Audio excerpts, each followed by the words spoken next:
Dear Megan, today is Friday and I'm making my video. It is March 21st, which means that today is the first official day of spring. And in order to celebrate that, I'm going to tell you 20 facts about spring. Here we go. Number 1.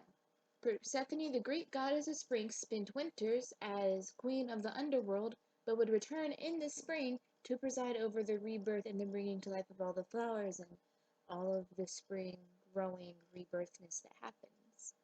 Number 2, we have used the word spring for the season spring since the 16th century. Before that, it was used to describe the source of water that's like a small river. Number 3, before we called it spring, it was known as Lent or Lenten. Number 4, the earliest known use of the term spring cleaning was in 1857. Number 5, if you stand at the equator on the first day of spring, you will see the sun pass directly overhead. This only happens today on the vernal equinox and in the fall on that equinox on the first day of fall. Number 6, spring fever is a real thing. It commonly occurs when a sudden warm spell follows a long cold period, which happens a lot here in Texas.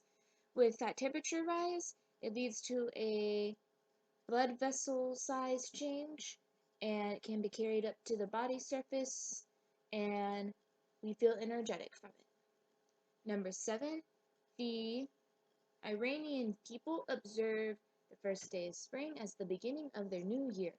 Number 8, the first day of spring in the southern hemisphere is the date of our autumn equinox. Number 9, the practice of daylight savings time happening on the second Sunday in March didn't start until 2005. I don't know what the rules are for settling it before 2005, but the second Sunday in March became a thing in 2005. Number 10, severe weather occurs most often in spring because the warm air comes up from the south, with cold air coming in from the polar regions.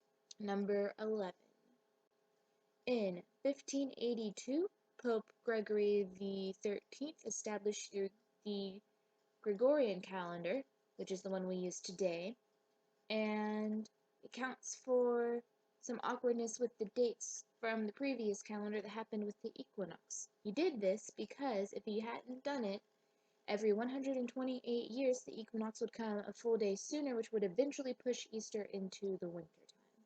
Number 12. I'm looking at my notes, and I'm even saying them wrong as I'm looking at them right now. Under the Julian calendar, which I think is the one before the calendar we have now, fall and spring equinoxes and the seasons would arrive about 11 minutes earlier each year. So, by 1500, the spring equinox had fallen to... Really? I was finally doing it right and my computer messes up. So, by 1500, the spring equinox was happening on March 11th. To fix the problem, Pope Gregory XIII decided that most century years would not be leap years unless it is divisible by 400, like the year 2000. So in 1900, there was not a leap year, but in 2000 there was because it's divisible by 400. Number 13, equinoxes migrate through a period of about 6 hours that they happen, and this 6-hour period resets every leap year. And on all the non-leap years, it slips back, and then it resets every leap year. 14. It's pretty common knowledge, at least here in America, that Benjamin Franklin was the first person to suggest daylight savings time. However, it was not really implemented until about the Second World War. Number 15, Stonehenge marks the position of the rising sun on the vernal equinox. 16, according to superstition, today you can stand a raw egg on its end. 17, ancient Egyptians built the Great Sphinx to point directly east towards the sunrise on the vernal equinox. 18, in Central America, the ancient Mayans built Chichen Itza, I totally just butchered that, to align with the sun's movement on the equinox. While the sun moves across the sky, the pyramid shadow looks like a great snake moving down a stairway. 19, Hawaii and Arizona don't do daylight savings time, so for them, it's 6 o'clock in the evening, while it's 7 o'clock for me in Texas.